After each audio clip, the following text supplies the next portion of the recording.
everyone, and welcome to join us on discussing the mental health in the framework of the Mental Health Month in a modern educational complex named in the honor of Heydər Əliyev in Baku, Azerbaijan. My name is Tatiana Mikhailova, and I am moderating tonight's session, and it's my great honor to introduce you to our speakers. Janet Ferron, who is the mental health expert, and Dale Carberry, who is the senior lecturer in special education. And our next speaker is Orhan Oruç, who is the psychologist. And our guests here in the audience in Baku, Gwen Birchow, who is the positive parenting expert, Ali Mardanov, who is the training and coach, and Mr. Raymond Finch, senior advisor to the MTK and international school principal. Thank you all for being with us today. I would rather jump to the questions immediately, and this is what I just addressed, is why people are sometimes so reluctant to talk about the mental health. What makes us stopping? Is it something we feel shy about? And this is a question I would like to address to both of our panelists, to Janet and Dale. So shall we start from Janet first? Hi everyone, I'm delighted to be here, and it really is an important topic to address because globally mental health, particularly for adolescents, has become quite an issue. But it hasn't been spoken about because of a stigma. There's a lot of cultural bias. A lot of people will seek help for a medical diagnosis, but when it comes to mental health, there really is that stigma that it's kept under the rug. We don't want anyone to think someone in our family is crazy. So it actually makes the situation worse because the people who are suffering don't feel like they can really express themselves. And it plays out in many ways with gender, again, with culture, with different income classes. So it's really time to break the stigma and have some open discussions about this, like we are today. We as parents, and I'm the parent of the 3 kids, and we as educators are facing the same issues all over the world. I'm so happy that Azerbaijan right now is addressing this important issue, which is not raised by some other countries yet. But you're coming from the international background. So tell me, with your observations, how similar we are in talking about this, or the opposite, trying to kind of hide the conversation sometime. So I was looking at some statistics, UNICEF worldwide statistics, talking about 1 in 5 adolescents will experience a mental disorder every year. And the frightening statistic is that it's the second leading, suicide is the second leading cause of death for girls and the third leading cause of death for boys ages 15 to 19. And additionally, depression is considered one of the leading causes of disability in that age group. So we are all facing the pandemic, the isolation that's gone on.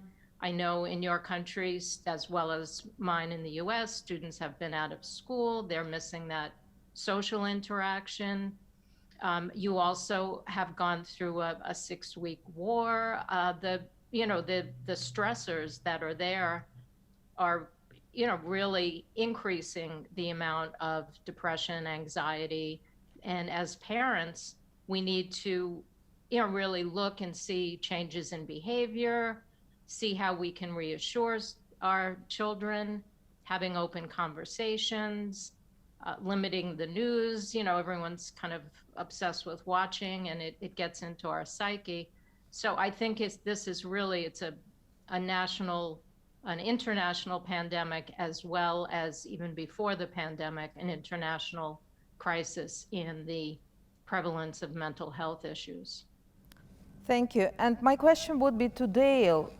We did some research among the public in terms of the mental health and the issues related to that. So one of the questions was whether people should work out their own mental health problem without asking for help. And to my great happiness, the answer was disagree, meaning that people do understand the importance of asking for the help.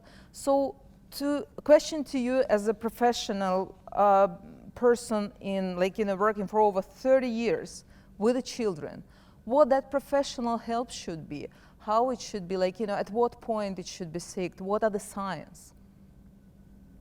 Oh, thank you. That's a very important question. And I'm delighted to be here as well today. I think we all need to realize that we all go through stressors to different degrees, and that some of these stressors are normal everyday life. They may be coming from within ourselves or from our environment, but we all share many of the stressors that happen every day in school, at home, and even especially with young adults and children within their group of friends. And I think it's important to talk about that when things come up, so that children often talk to their parents, they often talk to other children, or they very often find an adult within their life, whether it's a coach or a teacher, that they can confide in. And many times that's as far as these things really need to go, because talking out the situation, children and adults find, oh, other people feel the same way. They have the same kinds of concerns, and we can problem solve this and maybe find a solution or some ways to cope. And the coping and the understanding and the problem solving are so important when these issues arise. Very often when I've been in front of a group of children or young adults teaching or mentoring, one person will be brave enough to share a concern or a question, and then find to their surprise that most of the people in the room have the same concern or question. And that can be resolved and make everybody's kind of stress level come down a little bit. When things get a little bit beyond that, and it's interfering with everyday life in children, it might be interfering with their school day, they may be refusing to go to school, or they may be very stressed over the amount of work or their ability to complete their work, to the point where it's interfering with their school, their family, their friends. That may be a time when the conversation could perhaps go on to a professional for some more support in that area. Thank you. And I think at this point, I'd love to ask for the help and just put the animation, the video we are having for the audience, just to watch and then discuss that. Thank you. Uşaqların mental sağlamlığına dəstək. COVID-19 pandemiyasının uşaqların həyatına necə təsir etdiyini hamıdan yaxşı valideynlər bilir. Bir çox uşaqlar bu vəziyyətə uyğunlaşsa da, qeyri-müəyyənliyin hökm sürdüyü zamanda, onların məktəbdə, dostluq münasibətlərində və gündəlik həyatlarında baş verən dəyişikliklər fərqli hisslərə qapılmalarına səbəb olur. Mütəxəssislər tərəfindən hazırlanmış rifahın yaxşılaşdırılmasına aparan 5 istiqamət yanaşması, hazırki mürəkkəb dövrdə uşaqları, həmçinin onlara dəstək göstərən valideyn və müəllimləri faydalı iş strukturu ilə təmin edir. Ünsiyyət qurun. Ətrafdakılarla ünsiyyət qurun. Uzun müddət görmədiyiniz dostlarınızla görüş təşkil edin. Ümumi maraqları paylaşacağınız dərnəklərə qoşulun. Yaxınlarınızı diqqətlə dinləyin və özlərini ifadə etmələrinə şərait yaradın. Cavab vermək üçün deyil, anlamaq üçün dinləyin. İnsanlarla ünsiyyət qurmağı həyatımızın təməl daşlarından biri kimi qiymətləndirmək hər birimiz üçün çox faydalıdır. Bunu inkişaf etdirməyə vaxt ayırmaq özünüzü daha sakit, təhlükəsiz və əmin hiss etməyinizə dəstək olacaq. Aktiv olun. Aktiv olmağın yollarını araşdırın. Qaçın və ya gəzintiyə çıxın. Açıq havada, təbiət qoynunda daha çox vaxt keçirin. Hərəkətli oyunlar oynayın, yaxud rəqs edin. Hər gün aktiv həyat tərzi sürmək beynimizdə əhval-ruhiyyəmizə müsbət təsir göstərən dəyişikliklərə səbəb olur. İdmanla məşğul olmaq özümüzü yaxşı hiss etməyimizə kömək edir. Ətrafdakılara diqqət ayırın. Ətrafdakılara qayğı göstərmək əhəmiyyətlidir. Diqqətinizi yaxınlarınıza yönəldin. Yaxınlarınızı, təbiəti, düşüncələrinizi və hisslərinizi dəyərləndirin. Ətrafınızdakı gözəlliyə diqqət yetirin. Baş verən hadisələrə rasional şəkildə yanaşmağınız sizə bu işdə kömək olacaq. Düşüncə və hisslərinizi qələmə alaraq, yaxud malik olduqlarınızı xatırlayıb, şükür edərək mənəvi rahatlıq tapa bilərsiniz. Yaşananların daha çox fərqinə varmaq, həyatınızdakı yaxşı hadisələrdən xəbərdar olmaq və təcrübələriniz haqqında düşünmək sizin üçün vacib olanları qiymətləndirməyə kömək edəcək. Öyrənməyə davam edin. Yenilikləri sınaqdan keçirin. Əvvəlki hobbinizi yenidən kəşf edin. Hər hansı bir dərnəyə yazılın. Xarici dildə danışmağı və ya musiqi alətində ifa etməyi öyrənin. Özünüzü ifadə edin. Yeni yemək reseptini sınaqdan keçirin. Əvvəlcə kiçik addımlar atmalı olsanız belə, özünüzü həll etməkdən zövq alacağınız hədəflər təyin edin. İnkişaf etmək özünüzə güvənməyə dəstək olacaq. Həm də bu çox əyləncəlidir. Paylaşın. Paylaşmaq digər insanlara qayğı göstərmək deməkdir. Hətta atılmış kiçik addımlar belə önəmlidir. Dostunuza və ya tanımadığınız bir şəxsə yaxşılıq edin. Təşəkkür etməkdən çəkinməyin. Gülümsəyin, mehriban rəftar edin. Sizdən daha az imkanı olan şəxslərə kömək edin. Dost və tanışlarınızdan özlərini necə hiss etdiklərini soruşun və verəcəkləri cavabları diqqətlə dinləyin. Başqalarına kömək etmək müsbət hisslər yaradır və həyatımızdan daha çox məmnun olmağımızı təmin edir. Mental sağlamlıq hər kəsə aiddir. Həm müsbət, həm də mənfi duyğuları yaşamaq həyatın normal bir hissəsidir. Rifaha aparan 5 yol üzrə tövsiyə olunan vərdiş və davranışları formalaşdırmaqla övladınızın özünü daha sakit və rahat hiss etməsinə kömək etmiş olacaqsınız.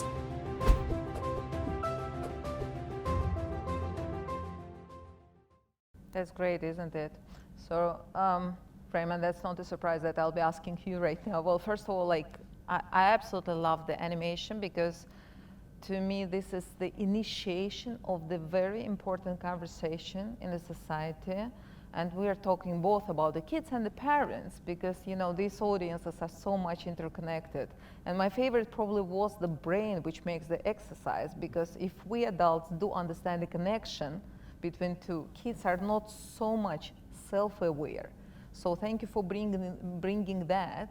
And tell me, I mean, what was the driving force for the MTK? I do know that you're the modern school. I do know that you're innovative. I do know you care about the kids and the parents. But what was your driver to make this animation happening, to create that, and to promote it further? Thank you for the question, Tatiana. The driver behind it was partly the fact that we looked online and we found lots of wonderful multimedia resources in English and a variety of languages, but there was a dearth of material in native languages, and so we looked around and we gathered some different research on the subject. And when you start to look into teens and children's mental health, some of the research is extremely academic on the level it approaches the topic.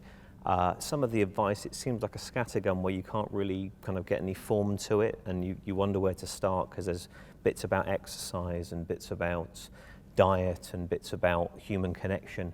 And then we struck upon the 5 ways to well-being, which seemed to be a really nice and relatable framework, which we felt that would enable people to organise their thoughts about mental health and to sort of conceptualise it in a way where you could follow a certain codex and set of behaviours.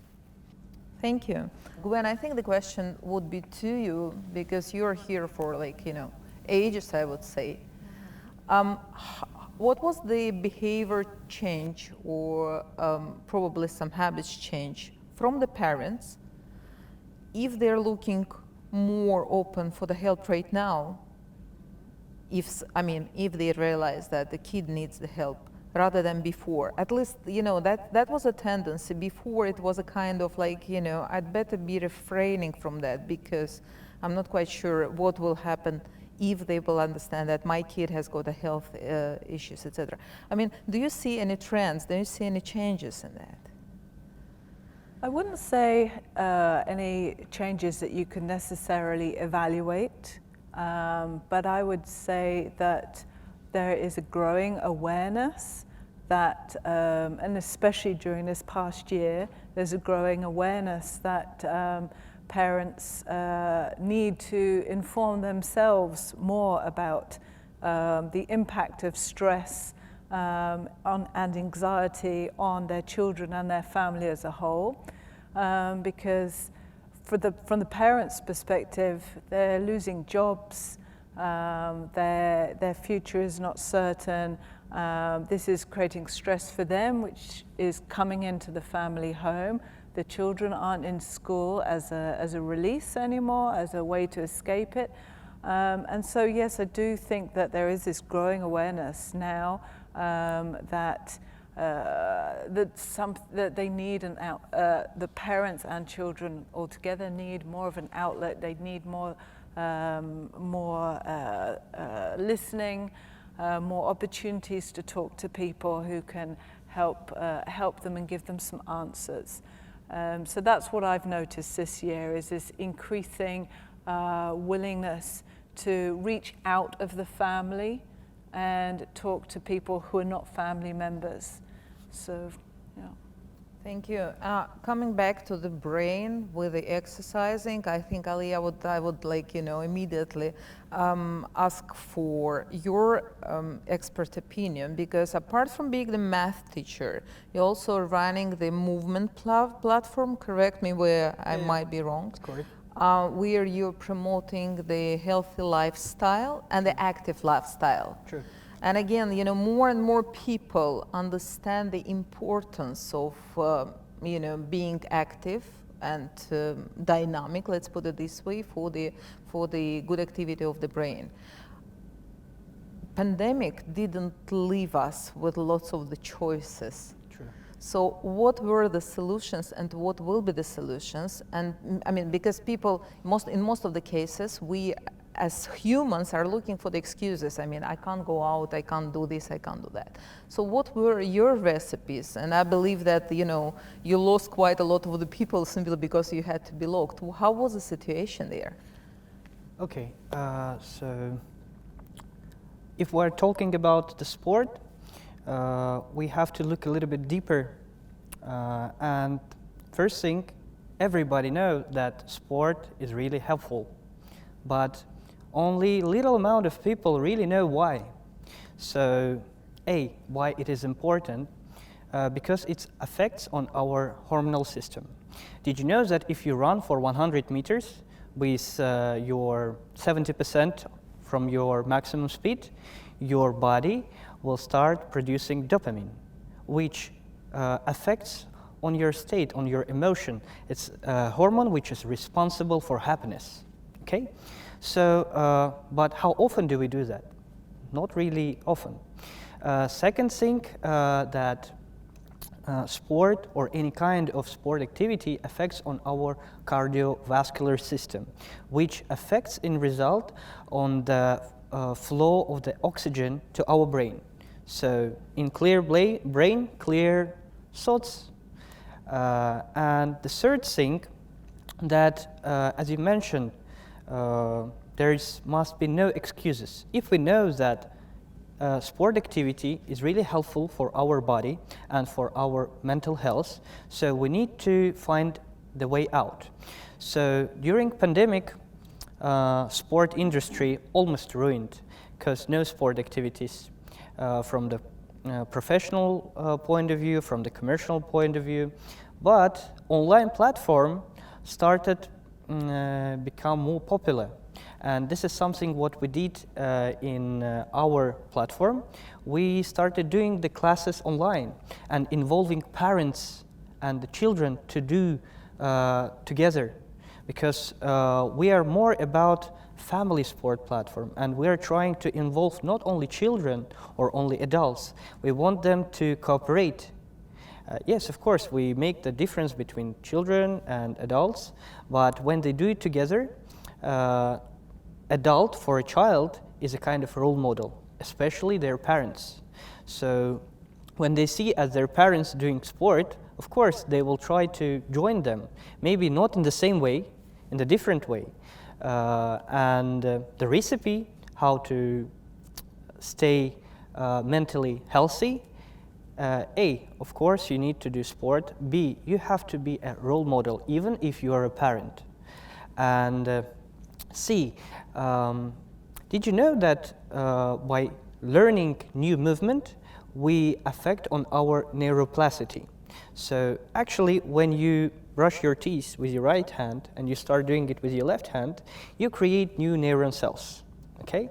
So this method affects on all area of our lives.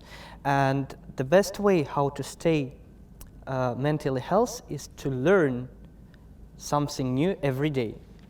And the last thing is recovery. Only a little amount of people know how to recover. They know about rest. For some people, this is all about parties. For others, it's all about traveling and going to the mountain and stay alone, do yoga or meditation. But actually, by my opinion, both of this kind of recoveries are important for children and for adults. So there is a physical recovery and mental recovery. For physical recovery, the amount of sleep and your nutrition. It's not about the diet, but healthy lifestyle. Eat more at the breakfast, eat less for your supper or dinner. And for mental recovery, it is staying in quiet atmosphere. You can name it like meditation or doing yoga, whatever, but staying quiet during 1 hour per day. When you do not watch any video, when you do not look to your phone and answer to the messages, just stay at home alone, or you just walk and do nothing. In this moment, what happens? Everything, all experience which we got through the day kind of finds its own place in our brain. In result, we realize it's like kind of conscious approach to the way we live. So this is my recipe. But when, as I remember, you did the positive parenting program, and I mean, you're still into that, and part of this was promoting the sleep with the kids. I mean, can you just quickly, touch on that one, particular on that one? Because yes, I mean, the sleep is not less important for the mental health rather than movement, probably. Well, when we sleep, that's when our brains has its time to sort of recover itself and process everything that we've been going through during the day. And particularly if a child doesn't get enough sleep, this impacts on their behavior the next day, it impacts on their ability to learn the next day, it impacts on their emotional stability. It's a common trend in some countries, including in Azerbaijan, that children stay up very, very late and maybe don't get the full amount of sleep that they need during the nighttime, during the dark hours. And it's dark hours when we're meant to sleep, yeah? And I think that this is something that's not, it's cultural for the child to stay up with the family, for them all to spend time together, which is lovely, yeah? I mean, that's a great thing. But at the same time, if the child is showing, is taking in stress, is struggling at school because of stress, one of the quickest and easiest remedies that a parent can take is ensuring the child gets their 10 hours sleep a night, goes to bed when it's getting dark, and sleeps properly the full night. This is also great for the family as well, because then the parents have some nice peaceful time to relax as you said, you know, have that hour of complete peace and quiet for their own mental health to recover after a challenging day. So yeah, for me, sleep is such a crucial issue for all our mind and body functions. And Orhan, probably I will be talking to you next. How, like, you know, how often you see probably the people who bring the other people to you? I mean, as a matter of help, not only like saying, oh yes, I feel sorry for you, or like, you know, he or she has got something, but more is like, you know, hey doctor, we need to talk to you, there is an issue. And what are the trends you're seeing with the mental health right now? Yeah, actually, when one of our friends is struggling with anxiety, it can leave us worried about their well-being and disappointed that we are not able to see each other as much as we would like. It can also affect our friendship, especially if we aren't sure how to support them when they really need someone. And knowing how to support a friend who is dealing with anxiety can definitely be confusing. We might have a hard time relating to what they are going through, or we might be concerned about saying the right or maybe wrong thing. And while there is no any rule book for helping a friend with anxiety, there are things you can do to show your support and make the situation a little easier for both of you, and let them know that you understand that anxiety is very real and very difficult, and that is makes the sense that they are struggling, even if their specific worry seems unrealistic to you.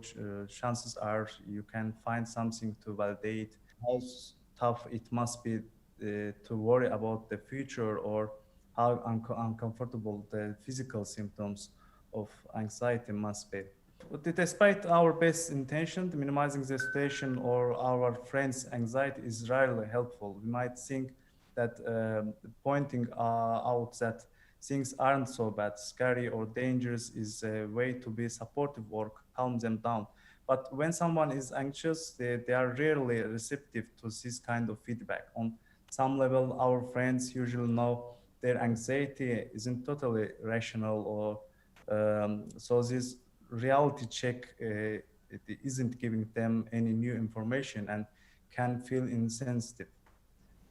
Saying things like calm down, relax, or it is not a big deal can also come across as invalidating and make your friend feel like you are blaming them for being overly sensitive, even if they are meant to be supportive.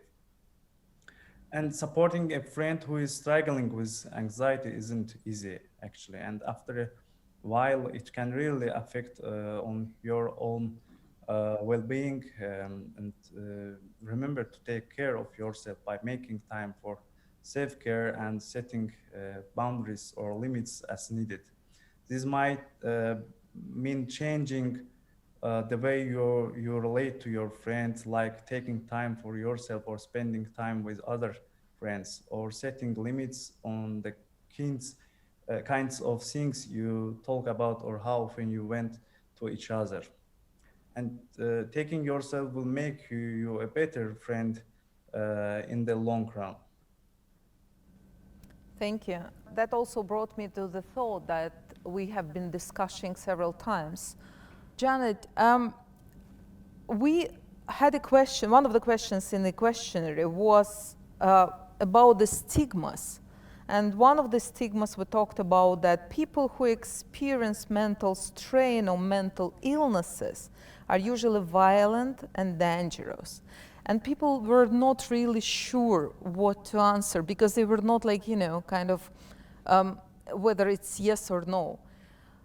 I would love you to elaborate on that, but also the other stigmas which you've been seeing through your experience, through your expertise, and I'm sure there are a number of them, which are actually stopping us some time to see the reality, to address it, and help the others.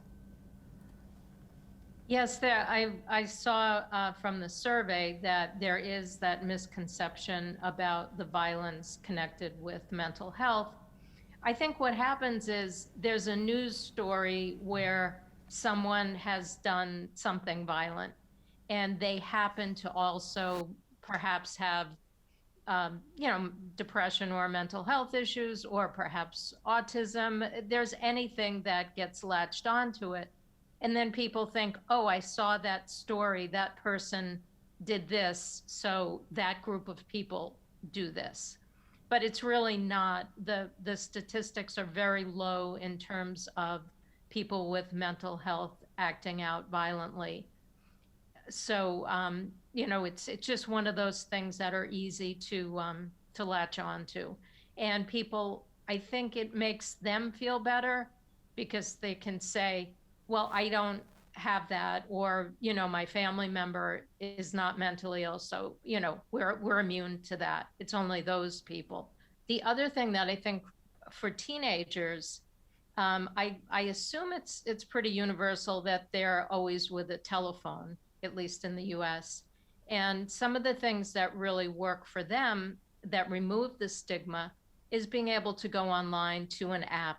There's different mindfulness apps, Headspace, Calm, where kids can de-stress.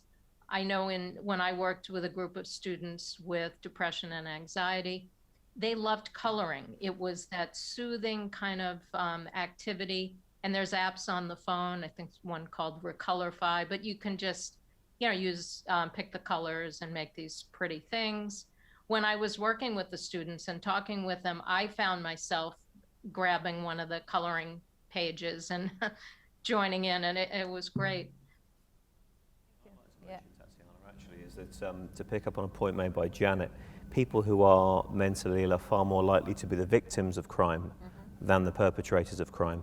And that's one of the reasons why we asked that question in the survey, to try and get attitudes about that and to highlight that issue. Thank you. There is one question which is not only in framework of International Women's Day, because it's triggering me, and we've talked about that with Gwen when we just were coming. I mean, we talk about the women and the gender and women as suffering the most through the pandemic. But it says that the men and the women are both equally likely to experience mental health problem. I would refrain from commenting that myself, but would love to ask the specialists, very short. I mean, what was your opinion? I think it's a tough question because we all look at each other a little bit differently, female, male, genders. I'm not surprised when people think that women have issues of anxiety, depression type mental health issues more than men, and that perhaps it's their lifestyle, especially now where women are working full-time, raising children, at home with the children, and working and doing a lot of the chores around the house. However, I totally believe that it's pretty equal, and that women are more apt to talk about it, to talk to their friends about it, to be less embarrassed by it when they're having difficulty, and it may be more visual in their appearance and how they act than men. But men also have the same issues. They have a lot of anxiety around their work, around their family, around their relationships, how they're going to support themselves and others during the pandemic, or even before and after the pandemic. And they just most likely express it less. It may be that it's not as acceptable for a man to talk about these issues. It may be that it's not as acceptable within their group of peers to discuss such things rather than sports. I think it's just a cultural kind of gender norm that we fit into, where it looks like women may have more of an issue. with these issues. However, they also talk about it more, so they're probably coping better in many ways than men are. But I would say equal. Yeah, I would agree with Dale that everybody is impacted in general, and then, you know, with the layer of this pandemic. And we do talk about the women and, you know, economically, they've suffered the most, having to leave their jobs or their jobs in the service industry being curtailed because things aren't open. But then the flip is, then there is, as Dale pointed out, the man being the only breadwinner is now experiencing stress around that, and probably the woman saying, hey, you got to help me in the house, you know. So I think the studies do show, I believe, equal numbers, and Dale, you know, beautifully pointed out the different coping mechanisms. One of the things that we really see is that the men using more of alcohol to kind of, you know, cope with the feelings, make the feelings go away. So the substance abuse issue comes into play a lot when we're talking about men.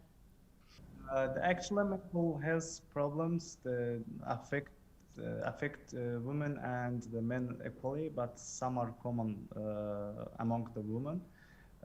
Various social factors put women at greater risk of poor mental health than men,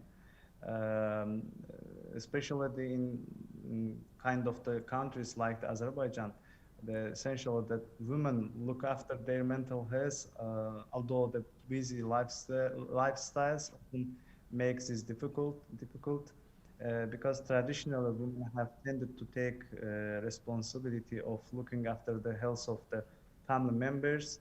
Then, for instance, women may shop for their family and choose what they eat or manage what the family do when they feel unwell.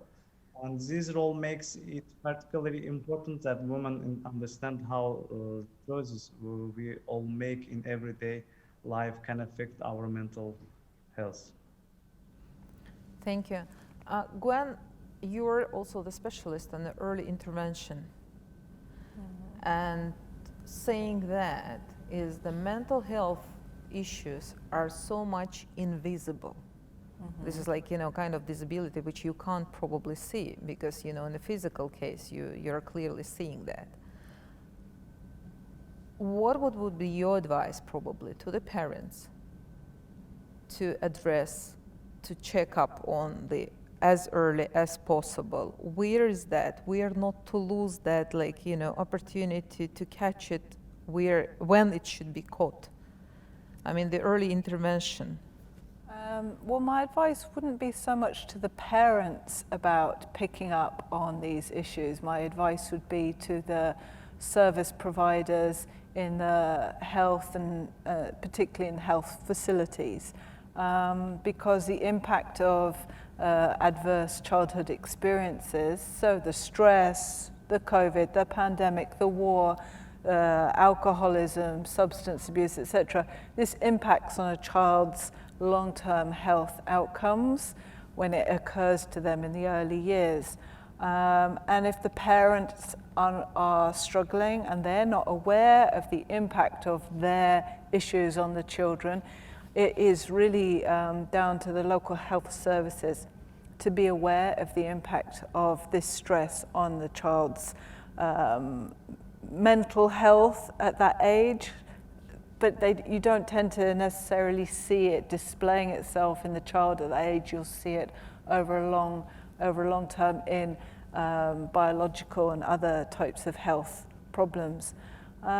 So yeah, I would say that this is the time in the early years when the local health facilities particularly need to be more aware and be ready to intervene. Well, I was supposed to ask the one key takeaway, but instead of that, I'd probably ask each of the speakers here to name 3 major things for you about mental health, which you would love to keep repeating to the audience, to the public, to all the people? So I think sometimes people think if I'm not struggling and, I still have a job and my family is comfortable, that, I wouldn't have any issues. But I think it's very clear that in high income, very successful families, there still can be depression, there still can be anxiety, and there's no reason to say I shouldn't have these feelings because, my life is better than other people's. People have their feelings. The other thing is, in that same vein, there's a resource that I shared on high functioning depression, where you may see a student who's getting the work done, getting the applications for the university, doing what they have to, but they still could be experiencing symptoms of the anxiety and depression, but are keeping it bottled up. So for parents, I'd really be recommending looking at some of the changes if they're sleeping less, sleeping more, eating habits. I mean, everyone in a pandemic is affected somewhat, but to really be able to tune in. And going back to the younger years, one of the questions about what parents can do, I think many of us are brought up that if you're crying, the caregiver just wants to make you stop crying and does things to distract you.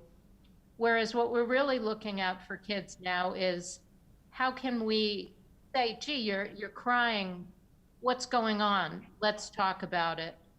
And there's a lot of books where kids can identify, with smiley face, frowny face, how people are feeling, identify their own feelings. So if we can start from the younger years, acknowledging that we all have these feelings, sometimes they're not pretty. You can be angry, you just can't throw things, but let's talk about what made you angry and coping skills. So I think there's a whole lot more than when I was a child growing up. You're crying, stop crying or I'll give you something to cry about was something I heard, not, why are you sad? So I think really looking at that and normalizing talking about feelings would be really useful. And the other thing that I'll close with is what we're talking about. Everyone has mental health. It's a continuum. It switches. We could be doing well in this phase, but not so well in another. And in terms of looking at students, a lot of the strategies we talked about with the self-care, the mindfulness, exercise, diet, all that, a lot of those, you really have to have a stable level of mental health to participate in that. If you're truly clinically depressed, if you're really severe anxiety, you might not be able to even get out of bed in the morning. And, as one of the previous speakers said, trying to tell someone who's so depressed, snap out of it, get up, go for a walk, do some exercise. I think we have to really be conscious of the whole continuum and where anyone, our children, adults, are on that continuum, and know when it really is time for the professionals. It's not, we don't go to medication first, we don't go to a psychiatrist first, but if you're seeing a real pattern and not improvement over the time, I think, again, putting aside that stigma and saying, let me do the best for my child and let me look at some professional things, because what we've been doing, just doesn't seem to be working. So I just wanted to end with that. And also I know your spring holidays are coming up, and a friend of mine in your country had told me that there's a nice ritual of jumping over the fire. And I want to use that ritual and put COVID in the fire and move forward. So with the vaccinations, I'm hoping that we can move forward with some hope, and that we'll be, on the other side and able to move up the ladder in all of our mental health. And thanks so much for inviting me on the panel. Thanks a lot, Janet. I think the fire for COVID needs to be really, really high and huge, but we wouldn't mind that. I mean, if that would help, we would get that fire all over the world just to be burned and make sure that we'd get rid of that. Thank you, Dale. So 3 things that I would really focus on at this point and take away from this panel discussion. Most things we've discussed, I would say that cultivating positive relationships in your life with your friends, with your families, keep those friends close, so that when things come up, you know, you have somebody to discuss it with. Balancing your physical and your mental health and wellness, so important. You know, the nutrition, the sleep, the physical activity, but also the other things about trying things new, being some relaxation techniques and mindfulness, very important. And then also the last thing would be to identify the resources that you have in your school and community. So when things do become more difficult for you to cope with or for your child to cope with, you have resources to go to. And if one doesn't work, go to the next one and just keep trying until you find the help that you need. Thanks a lot. And thank you for having me today. It's been a pleasure. Thank you. It's great to have you here. Orhan, your 3 things about the mental health you want to tell the audience. Yeah, the first one for me is breathe, because deep breathing reduces our body's levels of the stress hormones. And the second one for me is the exercise. Exercise also very useful and reducing the stress hormones and pumping up the production of endorphin. And the third one for me is the meditate, because meditation is one of the simply act of quieting and opening the mind by focusing to our breath. Fantastic, thank you. Ali, we would move to you, your 3 takeaways. Actually, majority of the tips, useful tips, have already been told by our speakers. I wish to concentrate on concrete things. So the things which each adult or child can really do. So as mentioned before, it's a physical activity from 50 till 20 minutes cardio exercises per day, more than enough for all of us. And if you don't know how to do the exercises, just go YouTube. You can join our online platform. We do it for free. Second thing is how to stay mentally healthy is to study something new and apply this knowledge later, because it affects on our knowledge about the world. And the more we know, the more we are ready for the difficulties like pandemic, you know. And the third thing is about doing nothing. 20 from 50 to 20 minutes per day, just do nothing. Don't even think. Don't watch videos, don't watch to your phone, just don't do nothing. And this time, during this period of doing nothingness, you know, some people waste their life to practice and be able to think about nothing. And nowadays we know them as a yoga guru or some gurus. But it's okay if you cannot do it at the first time. And thousands of thoughts in our brain. Even scientists counted that there is about 40,000 thoughts in our brain per day, but majority of them are useless. So try to That was a good conclusion. Gwen, before you do nothing, or before you try to manage to do nothing, what would be your 3, if not tips, like, you know, more, what would be your 3 key messages to the audience about the mental health and the importance of that? So my first message would be to fathers, not to be afraid of spending time with their children. I think fathers often are worried. They think, I don't know what to say, I don't know what to do. Doesn't matter. Your child will be so happy that you're just sitting down with them and just looking at what they're looking at on their telephone, or, you know, on the TV, or at a book or something. Just be a little interested in your child, and your child will respond so well. Then my second message would be to parents, put your child to bed earlier and get them into bed so they have a good long night's sleep, and give yourself that time for a rest, yeah? And that will really help your particularly mothers. It will give the mums that time to just rest and relax as well, and help your children to be more calm the next day with a good amount of sleep. And those are my two main messages. Thanks for that. And Raman, before I switch to you, we just recently had a online Zoom, and I hate calling, you know, all those like online conversations. I'm wishing and dreaming of the time when we come back to offline, to real energies, to real people. But we were talking at Harvard's audience together with a good friend of mine, Nargis Nasrullayev, and Gwen, you know her perfectly, about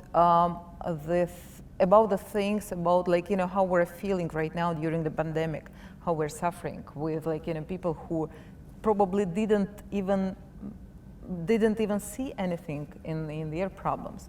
And I remember someone was quoting myself, like, you know, in the Twitter afterwards, because we were pretty open, and that was a kind of naked conversation on how we're feeling, how we're suffering, being locked at home, not knowing what's happening tomorrow, trying to be flexible, trying to be resilient, but really, like, you know, at the same time crying and trying to, you know, to get all the resources together. And somebody was like, you know, repeating that, saying it's okay not to be okay. And I think, you know, for me that was like, you know, the key out thing.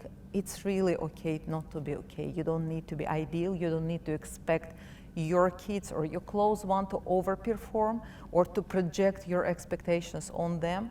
And that would probably make, you know, take that whole tough pressure out of them, and that will ease the conversation both with them and among the others about how important the mental health issues are.